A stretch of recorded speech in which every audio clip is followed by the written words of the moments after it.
Hi everyone, यहाँ पर हम ट्रिग्नोमेट्री की इक्वेशन चैप्टर का जे एडवांस 2010 का क्वेश्चन सॉल्व कर रहे हैं। इसमें बोला गया है number of values of theta in this interval -π/2 से π/2 such that theta not equal to n π/5 और n इज इक्वल टू, तो ये थीटा नॉट इक्वल टू तो इनकी वजह से दिया होगा क्योंकि टैन थीटा और कॉट की डोमेन ऑल रियल नंबर नहीं होती ना, तो ये जिन जिन थीटा के लिए डिनोमिनेटर इनका 0 बन रहा होगा वो सारे उन्होंने पहले एक्सक्लूड कर दिए। फिर अपने को ये और ये इक्वेशन साइमल्टेनियसली सॉल्व करनी है ना, कि वो सारे थीटा बताने हैं -π/2 से π/2 में जो इस इक्वेशन को भी सेटिस्फाई करें और इसको भी सेटिस्फाई करें।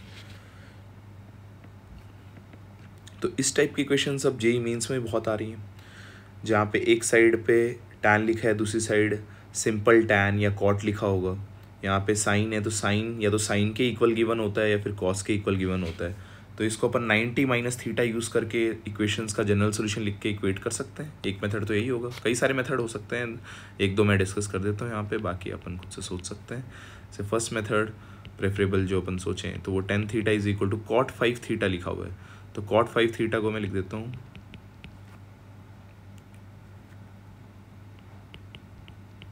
tan 90 - 5 theta. और अपने को पता होता है कि tan theta equal to tan alpha का general solution, tan theta equal to tan alpha का जनरल सोल्यूशन होता है n π + अल्फा, है ना। जनरल सोल्यूशंस ट्रिग्नोमेट्रिक इक्वेशन के स्टार्टिंग में डिस्कस करा जाता है। तो ये फार्मूला अगर अपन यहाँ पे यूज़ करें ना, इसको अगर यहाँ यूज़ करेंगे तो इससे अपन बोल सकते हैं कि theta is equal to n π + π/2 - 5 theta. तो यहाँ से 6 थीटा की वैल्यू आ गई n π + π/2।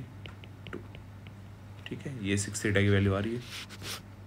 इसको चाहें तो और सिंप्लीफाई अपन कर सकते हैं एलसीएम वगैरह लेके, तो ये बन जाएगा 2n + 1 π/2। बस ध्यान ये रखना है कि ये थीटा की वैल्यू नहीं है, 6 थीटा की वैल्यू है ना। सम ऑफ सॉल्यूशंस अपने करना नहीं है, नंबर ऑफ वैल्यूज़ ही बतानी है, तो अपन बस इंटरवल का ध्यान रखेंगे और उसमें नंबर ऑफ वैल्यूज़ मार्क कर देंगे ना। इंटरवल इंपॉर्टेंट है, नंबर पूछा गया है।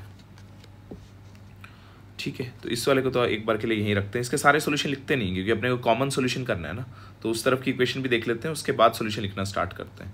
क्योंकि 6 थीटा है तो काफ़ी सारे सोल्यूशन आ रहे होंगे, इसके सारे लिस्ट करें और पता चल रहा है उसमें बहुत सारे रिजेक्ट ही हो रहे हैं, तो फिर अभी से सोल्यूशन लिखने की ज़रूरत क्या है, पहले दोनों इक्वेशन को सॉल्व कर लेते हैं। नेक्स्ट आता है sin 2 theta equal to cos 4 theta. sin 2 theta equal to cos 4 theta को भी वैसे ही सॉल्व करते हैं। इस बार साइन को cos 90 - थीटा लिखते हैं, क्योंकि हमें पता है कि cos theta equal to cos alpha का जनरल सोल्यूशन थोड़ा सिंपलर होता है, easy to read, 2n π ± alpha होता है ना, जबकि साइन की इक्वेशन का सोल्यूशन में -1 की पावर n आती है। तो वो वाला ना लिख करके इसको ऐसा लिख देते हैं, sin 2 थीटा को मैंने लिख दिया cos 90 - 2 थीटा। और अब फिर से वही फॉर्मूला लगाया, इस बार cos theta equal to cos alpha का जनरल सोल्यूशन यूज़ कर लिया, वो होता है 2n π ± अल्फा। तो ये अगर अपन यूज़ करेंगे इसमें तो यहाँ से आ जाएगा theta is equal to 2n π, sorry theta नहीं लिखेंगे यहाँ पे, थीटा कौन है 4 थीटा, अल्फा कौन है π/2 - 2 थीटा, उसके अकॉर्डिंग। तो 4 theta is equal to 2n π ± π/2 - 2 theta. अब इनको एक तरफ ले आते हैं, दो केसेस बनेंगे, एक बार प्लस के लिए एक बार माइनस के लिए, है ना। तो दोनों को सेपरेटली अपन लिख देते हैं। एक बार जब वहाँ अपन प्लस साइन लेंगे, अगर यहाँ प्लस लिया है तो ये माइनस का 2 थीटा इस तरफ आएगा तो प्लस का 6 थीटा हो गया। तो 6 थीटा इक्वल टू 2n π + π/2। और जब माइनस से इसको यहाँ पे माइनस लेंगे तो ये माइनस और माइनस प्लस, और इस तरफ आके 4 थीटा - 2 थीटा कितना हो गया 2 थीटा -π/2, ये आ गया ना। ये इक्वेशंस बन रही है। अब इनमें अपने को कॉमन सॉल्यूशंस चाहिए ना, तो वैसे देखना इनका तो अपन डायरेक्टली देख सकते हैं, यहाँ से 6 थीटा n π + π/2 आया था, यहाँ से 2n π + पा/2 आया था, और दोनों का हमें करना क्या है इंटरसेक्शन, है ना। इंटरसेक्शन होने कॉमन सॉल्यूशंस चाहिए, इंटरसेक्शन करेंगे। इंटरसेक्शन के लिए यहाँ बोला गया कि n कोई भी इंटीजर हो सकता है, तो ये n π + π/2 और यहाँ पे 2n π + π/2, तो दोनों का जब कॉमन लिखेंगे तो वो तो यही वाले आएंगे ना, क्योंकि इस सॉल्यूशन में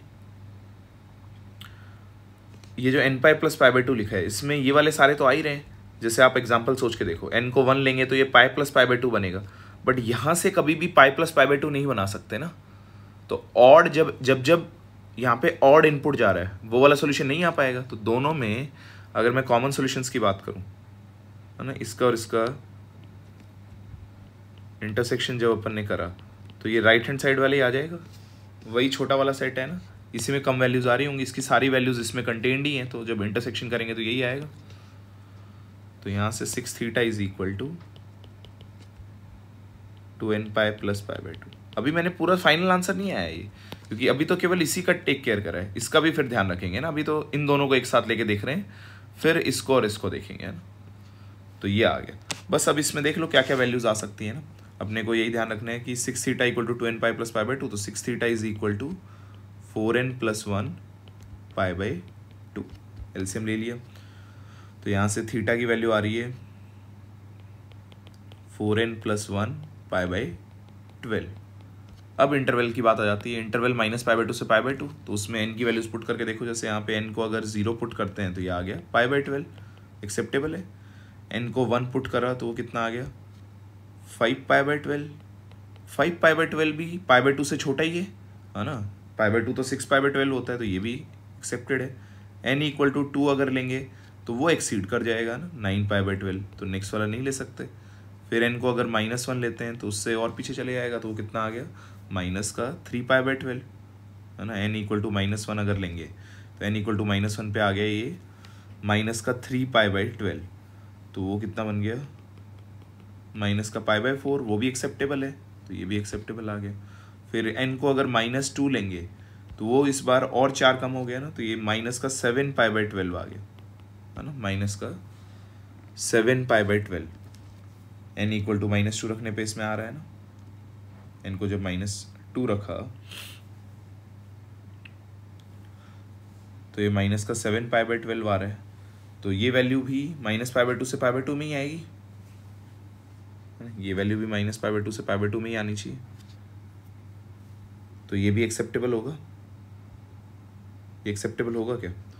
नहीं होगा। क्यों? क्योंकि देखिए जो माइनस पाई बाई 2 होता है, इसी इंटरवल को मैं थोड़ा देखो ऐसे लिख देता हूँ,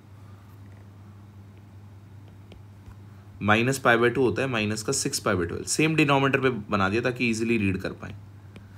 माइनस का 6 पाई बाई 12 तक अपन जा सकते हैं, तो माइनस के 6 पाई बाई 12 तक जा सकते थे, तो ये तो माइनस का 7 हो गया ना, तो ये तो नहीं ले पाएंगे, तो इसको छोड़ दो। तो ये वैल्यू नहीं ले सकते बिकॉज लेस देन माइनस का पाई बाई 2। हमें तो पाई बाई 2 माइनस पाई बाई 2 तक ही रुकना था।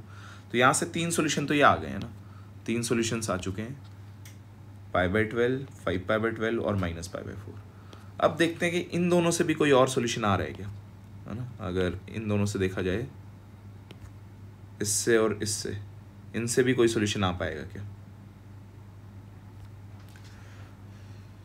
तो इनकी कॉमन वैल्यूज देखने के लिए अपन ऐसा देखते हैं कि यहाँ से क्या क्या सोल्यूशन आ पा रहा है। Theta is equal to directly देखने के बजाय n pi minus pi by 4, इसमें अगर वैल्यूज देखें n को 0 लेने पे ये बन रहा है माइनस पाई बाई 4, वो ऑलरेडी आ चुके है ना। n इक्वल टू 0 लेने पे माइनस पाई बाई 4 आया, वो तो अपन पहले ही सोल्यूशन में ले चुके हैं, तो इसको तो दोबारा लेने की जरूरत है नहीं, है ना। n को 1 लिया तो ये कितना बन गया 3 पाई बाई 4, n को 1 लेने पे 3 पाई बाई 4 आ रहा है, वो एक्सीड कर गया, 1 पे एक्सीड कर गया तो 2 पे तो और ज़्यादा कर जाएगा। तो -1 और देख लेते हैं, -1 देखेंगे तो वो भी कितना आ गया माइनस का 5 पाई बाई 4, ये भी एक्सीड कर गया, तो ये तो आ ही नहीं सकते, और ये ऑलरेडी टेकन। तो इंटरसेक्शन करने की जरूरत क्या है, जब एक साइड से जब अपन ने सोल्यूशन लिखा वही नहीं आ पा रहा है, तो दूसरे के साथ तो कहाँ कॉमन आएगा। तो फाइनली आंसर कितने आ गए 3 वैल्यूज।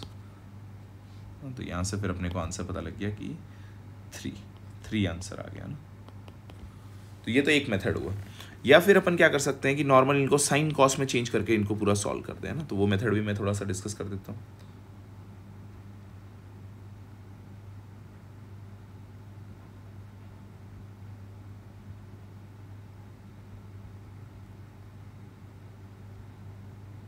क्वेश्चन अपन फिर से एक बार ले लेते हैं ताकि दोबारा यूज कर सकें इसको, है ना। और वो थीटा नॉट इक्वल के बारे में सोचने की जरूरत नहीं है ना। थीटा जो नॉट इक्वल अपन ने लिखा था वो तो ऑलरेडी आया ही नहीं है ना, डिनोमिनेटर में कहाँ किसी का 5 आ रहा है ना, तो वो सारे सोल्यूशन तो वैसे भी नहीं है, चेक कर लेना चाहिए था, बट फिर भी, है ना। तो जैसे पहले ये इक्वेशन देखनी है, इस इक्वेशन को साइन कॉस में चेंज करा तो ये आ गया sine theta upon cos theta is equal to cos 5 theta upon sine 5 theta. फिर इसका एलसीएम ले लिया है ना, ये मेथड 2 कर रहे हैं अपन, है ना, क्वेश्चन तो सॉल्व हो चुका है। और अब क्रॉस मल्टीप्लाई करा तो ये आ गया cos 5 theta into cos theta, ये तो राइट हैंड साइड पे बन गया, और ये वाला माइनस में आ गया sine 5 theta into sine theta equal to 0। तो यहाँ से cos A cos B minus sine A sine B, cos A cos B minus sine A sine B, तो वो क्या होता है cos of A plus B, तो ये आ गया कॉस 6 थीटा इक्वल टू 0।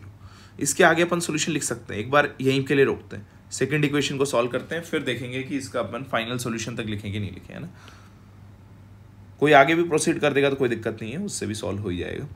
तो sine 2 theta equal to cos 4 theta, इसको सॉल्व करने के लिए किसी को ऐसा लग सकता है कि ये 2 थीटा है तो इसको भी 2 थीटा में ही चेंज कर लेते हैं, तो मैंने कॉस डबल एंगल का फॉर्मूला यूज़ करा और इसको लिख दिया 1 माइनस 2 साइन स्क्वायर 2 थीटा, तो ये 2 साइन स्क्वायर 2 थीटा प्लस का साइन 2 थीटा माइनस का 1 इक्वल टू 0। क्वाड्रेटिक फॉर्मूला लगाएंगे तो साइन 2 थीटा की वैल्यू आ जाएंगी, है ना, तो वो आ जा रही है minus B plus minus under root B square minus 4ac, ठीक लिखा है। बी स्क्वायर में ये गलत करते हैं ना, यहाँ पे ये अपॉन 4, तो माइनस का 1 प्लस माइनस 3/4, तो ये आ गया 1/2 और माइनस 1। साइन 2 थीटा की दो वैल्यूज आ रही हैं यहाँ से ना, एक तो आ रहा है और है इनके बीच में ना, या तो साइन 2 थीटा हाफ होगा या फिर साइन 2 थीटा -1 होगा, sine 2 theta equal to half और साइन 2 थीटा इक्वल टू -1।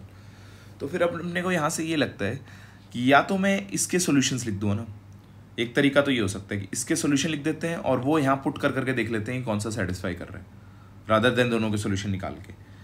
या तो एक चीज़ और करी जा सकती है कि इसको 3 यहाँ पे ट्रिपल एंगल का फॉर्मूला लगा के इसको ये लिख दो 3 टाइम्स 2 थीटा और कॉस 3 थीटा का फॉर्मूला लगा दो, उससे यहाँ से भी 2 थीटा की वैल्यू आ जाएंगी, फिर दोनों को मैच करा दो, ठीक है।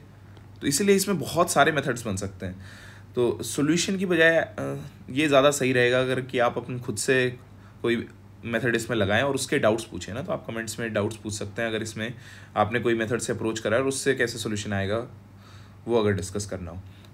यहाँ पे तो मैं पॉसिबिलिटी बता ही चुका हूँ, तो या तो ये कर दो कि इसके सॉल्यूशंस लिख दो और उनको पुट करके चेक कर लो, जो सेटिस्फाई कर गया वो आंसर में इंक्लूड हो जाएगा, क्योंकि यहाँ से ज़्यादा सॉल्यूशंस आने वाले नहीं है ना, थोड़े ही सॉल्यूशंस आएंगे, उनको अपन पुट करके देख सकते हैं। या फिर ऐसा कर देते हैं कि इसको भी मैं 2 थीटा में ही चेंज कर लेता हूँ ताकि दोनों को डायरेक्टली रीड कर पाऊँ। 2 थीटा में रीड करने के लिए इसको 3 टाइम्स 2 थीटा लिख दिया, तो ये आ गया कॉस 3 थीटा का फॉर्मूला लगाना है 4 cos cube theta minus 3 cos theta, है ना, एंगल यहाँ 2 थीटा है, तो अब यहाँ से cos 2 थीटा कॉमन आ गया और बन गया 4 cos स्क्वायर थीटा -3। तो यहाँ से 3 वैल्यूज़ आ रही हैं, है ना, या तो cos 2 थीटा 0 आ रहा है या फिर cos 2 थीटा, क्योंकि cos स्क्वायर 2 थीटा अगर 3/4 आएगा तो इसकी वैल्यू कितनी आ गई ±√3/2। अब देखो कॉमन करते टाइम ध्यान से, है ना, cos 2 थीटा 0 और sin 2 थीटा -1 ये तो एक ही साथ होते हैं, ये सबको पता होगा। जब साइन अपना एक्सट्रीमम वैल्यू लेता है ना, मैक्सिमम या मिनिमम, उस टाइम पे कॉस 0 ही होता है, तो ये दोनों तो अपने आप इंक्लूड हो गए, है ना, इन दोनों को एक साथ कंबाइन कर दिया, देखो यही सफिशिएंट है। ये वाला सफिशिएंट नहीं होगा, मतलब ये गलत हो जाएगा, इसमें एक्स्ट्रा सॉल्यूशंस आ गए। cos 2 थीटा जब 0 होता है तो sin 2 थीटा 1 भी हो सकता है -1 भी हो सकता है, तो ये जो 1 वाले हैं ये एक्स्ट्रा सॉल्यूशन आएंगे ना, तो ये अपने को नहीं चाहिए, तो मैंने कौन सा वाला ले लिया फिर sin 2 थीटा -1, कि जब दोनों का इंटरसेक्शन कर रहे होंगे, और ऐसे ही इन दोनों का इंटरसेक्शन करा तो अपने को पता है sin 2 थीटा जब हाफ होगा तो cos 2 थीटा क्या होगा, या तो √3/2 होगा या फिर -√3/2 होगा, तो ये सफिशिएंट हो गया, है ना, ये सफिशिएंट है। बस इनके सॉल्यूशंस लिख दो, आंसर आ गया, बस ये करना है। तो इनके आंसर लिखते हैं, अब देखो, है ना, क्योंकि थीटा -π/2 से π/2 था, तो 2 थीटा -π से π चलेगा, तो -π से π में इनके आंसर लिख दो। तो यहाँ पे आ जाते हैं sin 2 theta equal to half, sin 2 theta equal to half कब कब होता है, फर्स्ट क्वाड्रेंट में ये वैल्यू होती है 30 पे π/6, तो 2 थीटा की वैल्यू क्या हो सकती है, π/6 हो सकती है। फिर अब देखो क्योंकि 2 थीटा पाई तक जा सकता है, तो पाई तक जाना है तो नेक्स्ट क्वाड्रेंट में भी चले आते हैं, π - π/6, ठीक लग रहा होगा, π - π/6 ये भी एक वैल्यू आएगी। और ये तुम देख सकते हो कि जो थर्ड और फोर्थ क्वाड्रेंट आ रहे हैं, -π से π का मतलब क्या हो गया, ये तो 0 से π हो गया और ये -π से 0। थर्ड और फोर्थ क्वाड्रेंट में तो sin 2 थीटा पॉजिटिव कभी हो ही नहीं सकता, तो ये तो आएंगे ही नहीं आंसर में। अब आ जाते हैं sin 2 थीटा -1 कब होगा, तो sin 2 थीटा -1 ये वाले लाइन पे होता है, तो 2 थीटा की वैल्यू क्या हो सकती है,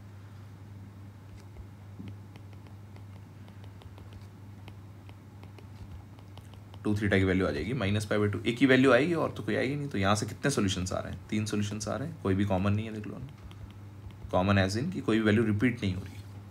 ठीक है, इस तरह से बहुत सारे मेथड्स हो सकते हैं, तो जो भी तुम्हें लगे उस तरह से ट्राई करके देखो, और फिर अगर कुछ उससे आंसर अगर मैच नहीं होता है तो कमेंट कर सकते हैं, I will try to resolve that.